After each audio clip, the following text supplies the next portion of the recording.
Good to be back. Yeah. No clock. That's 888. So you started as an intern. Yeah, when I was in law school.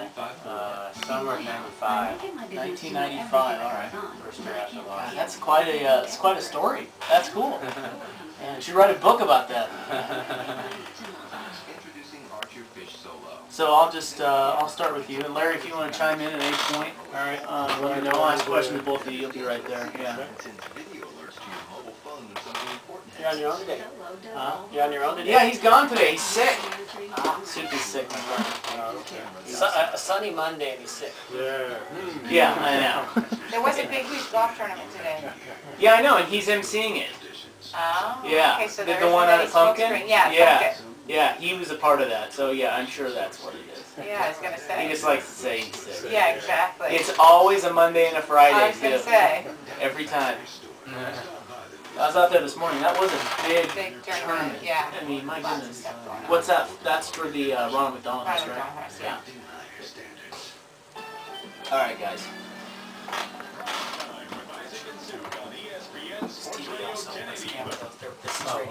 All right, welcome back. 3:45 here on the Fan. We are now joined in studio, as promised, by the new general manager of the Portland Trail Blazers. He was announced today, and you heard him live here on 1080 The Fan at around noon. Richard Cho. We also have Blazers team president. I can't see you over there. The cameras are in the way. Right here. Larry Miller over here. Thanks for coming in, guys. Appreciate it.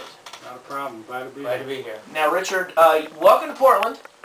Thank you. This is an area you are familiar with. You have Northwest roots. Tell us about that.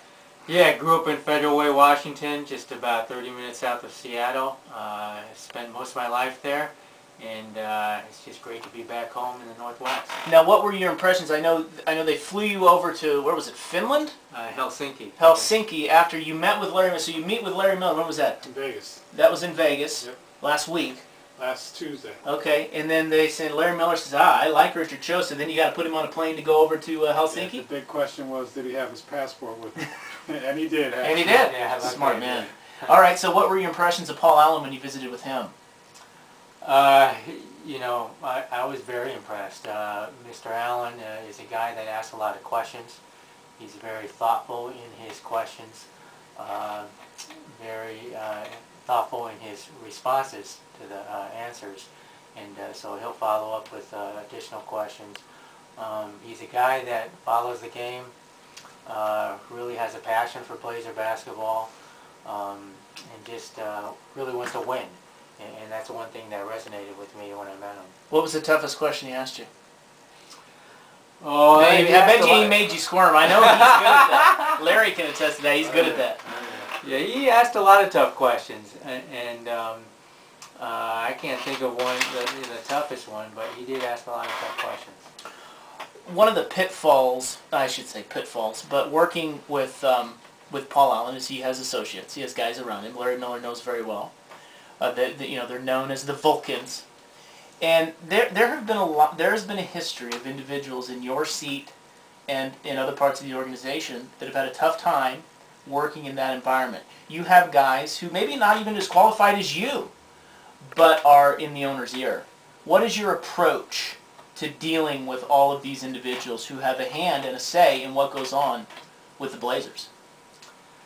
You know, I have a very collaborative approach to management and leadership, so I'm going to be leaning on Chad Buchanan, Mike Bourne.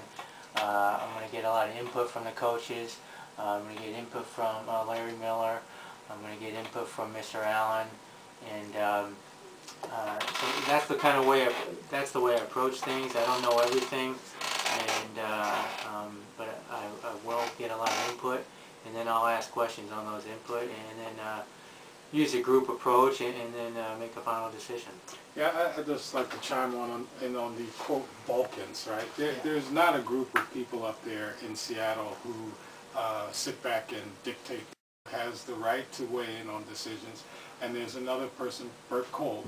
Those are basically the two guys out of Seattle who are involved in the Trailblazers in any capacity. So, you know, people have this perspective that there's this group of the Vulcans who sit up there and make decisions, and it's absolutely not the case. The majority of the decisions that get made around the Trailblazers are made by the people here in Portland. And then, like I said, Paul has the right to weigh in when he wants to weigh in. 'Cause Yeah, it's his he's team. the owner. It's his team. And Bert kind of weighs in with opinions from time to time. But aside from that, there's not a group up there that's dictating what we do. But he does have people that influence him. People that he talks to. I- It may not even be involved with the organization. Well, but I think the biggest influence that he gets when it comes to decisions around the Trailblazers come from the people that work here in Portland. Okay, all right. Larry Miller, he's the Blazers team president, and new general manager Richard Cho in studio with us. So, Richard, experience-wise, what's on your resume? I mean, I know you haven't been a head general manager, assistant GM. What did that consist of? Well, actually, I have a ton of experience. I've been in the league, and if you count the intern years, since '95, full-time since '98. I've got a ton of experience with trades, and being involved with trades, free agent signings, the draft, contract negotiations. So I do have a ton of experience. I think if you're looking for a GM with GM experience, that may or may not be a little overrated. If you look around the league, there's only 9 current GMs in the league that have had GM experience before their current GM job. Okay. So fair point. But Larry, you said you wanted an experienced GM when you set out to hire one. You didn't get a guy who's had a previous job. well, So- we initially that was our thinking as we started out. But once I had an opportunity to talk to Rich and look at all of the things that he's done in his career, after Mr. Allen talked to him, his comment was, this guy's done about every job there is within a basketball organization, and I've heard him referred to as the Swiss Army knife of basketball. So he was absolutely ready for the next step, which is the GM role. All right, Larry Miller, team president. Now I'm going to direct this next question at you because I saw in your press conference. I wasn't there today. Well, you didn't speak today at the press conference, did you? I did briefly. You did. Okay.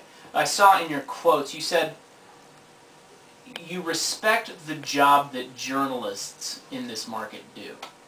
Now, you didn't expand on that. What did you mean by that? And if there's anything that's out about this search or anything that you want to get out there that has not been true, been misrepresented in the media, I would say now's the time to say Well, it. I would start by saying, it's been portrayed in the media that this search has taken a long time.